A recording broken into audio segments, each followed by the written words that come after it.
ఈ నెల 26వ తేదీ నుంచి అసెంబ్లీ బడ్జెట్ సమావేశాలు జరుగుతున్నట్టుగా వార్తలు వస్తా ఉన్నాయి. రేవంత్ రెడ్డి ప్రభుత్వం అధికారంలోకి వచ్చి 2.5 ఏళ్లైంది.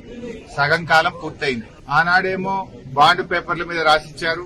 రాహుల్ గాంధీ, ప్రియాంక గాంధీ, రేవంత్ రెడ్డి, సోనియా గాంధీ అందరూ కూడా 100 రోజుల్లో 6 గ్యారెంటీలు అమలు చేస్తామని హామీలు ఇచ్చారు. 100 రోజులు కాదు, 800 రోజులు పూర్తయినా ఇప్పటికీ 6 గ్యారెంటీలు అమలవుతున్నటువంటి దాఖలాలు లేవు. ముఖ్యంగా ఆనాడు ఎస్సీ డిక్లరేషన్, ఎస్సీలకు 18% రిజర్వేషన్ ఇస్తామని, ఎస్సీ సప్లాన్ ను అమలు చేస్తామని, చదువుకున్న పిల్లలకు 10th పాస్ అయితే 10,000, ఇంటర్ పాస్ అయితే 25,000, డిగ్రీ పాస్ అయితే 50,000, పీజీ చదివితే ₹1,00,000 ఇస్తామన్నారు. ఈ రోజు వరకు ఒక్క పిల్లవాడికి కూడా ₹1 ఇచ్చిన పాపాన పోలేదు. కేసీఆర్ గారు ఇస్తున్న ఫీజు రియంబర్స్మెంట్ డబ్బులు కూడా ఈ రోజు ఎస్సీలకు వస్తున్న పరిస్థితి లేదు. బీసీ సప్లాన్ అని సిద్దిరామయ్యను తోలుకొచ్చారు. సిద్దిరామయ్య గారు ఆ రోజు బీసీ సప్లాన్ ఇనాగ్రేషన్ చేస్తూ బీసీలకు 42% రిజర్వేషన్ ఇస్తాం, సంవత్సరానికి 20,000 కోట్ల బడ్జెట్ ఇస్తాం, సప్లాన్ అమలు చేస్తామని చెప్పి బీసీలను మొండి చేయి చూపింది కాంగ్రెస్ పార్టీ. రైతుల కోసం రైతు డిక్లరేషన్ అని రాహుల్ గాంధీ వరంగల్ వచ్చి రాహుల్ గాంధీ గారు ఏడాదికి 15,000 రైతు బంధు ఇస్తామని,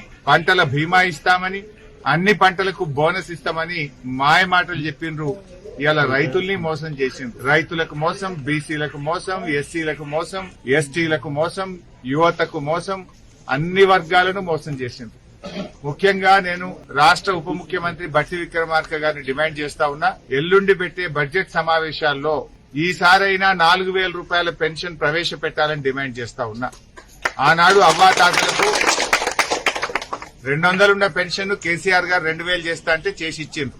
కానీ మీరు డిసెంబర్లోనే గెలిచిన మరుసటి నెలలోనే ₹4,000 ఇస్తామని హామీ ఇచ్చారు. ఇప్పటికీ 28 నెలలు పూర్తయితున్నా 4,000 పెన్షన్ రాలేదు. బీడీ కార్మికులకు గాని, వృద్ధులకు, వితంతువులకు, ఎయిడ్స్ పేషెంట్లకు, చేనేత కార్మికులకు అందరికీ కూడా వెంటనే ₹4,000 పెన్షన్ ఇచ్చే విధంగా 26వ తేదీ ప్రారంభమవుతున్నటువంటి బడ్జెట్ సమావేశాల్లో కొత్త బడ్జెట్ లో పెట్టాలని చెప్పి మేము ప్రభుత్వాన్ని డిమాండ్ చేస్తా ఉన్నాం. మహిళలందరికీ నెలకు 2,500 ఇస్తాం, జీతం బడ్జెట్ బ్యాంకుల్లో వేస్తామని మహిళల ఓట్లేయించుకున్నారు. ఇప్పటిదాకా మహిళలకు నెలకు 2,500 ఒక్కరికి కూడా పడ్డ పరిస్థితి లేదు.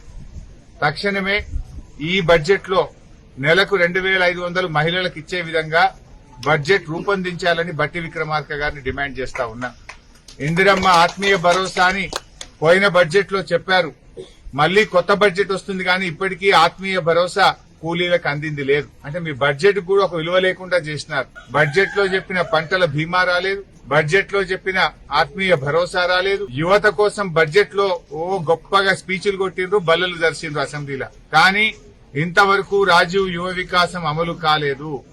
ఏ ఒక్క యువతి యువకులకు ₹1 సాయం చేయలేదు. అంటే బడ్జెట్ లో చెప్పిన రాజీవ్ యువ వికాసము రాలేదు, ఆత్మీయ భరోసా అందలేదు, పంటల బీమా అందలేదు. కనీసం ఈ బడ్జెట్ లోనైనా రియలిస్టిక్ బడ్జెట్ రూపొందించండి. వాస్తవాల ఆధారంగా వాస్తవికతకు దగ్గరగా బడ్జెట్ రూపొందించండి. బడ్జెట్ లో 4,000 పెన్షన్ ఇవ్వాలని, మహిళలందరికీ నెలకు 2,500 ఇచ్చిన హామీని అమలు చేసే విధంగా నిధులు పొందుపరచాలని చెప్పి బీఆర్ఎస్ పార్టీ పక్షాన డిమాండ్ చేస్తా ఉన్నాం.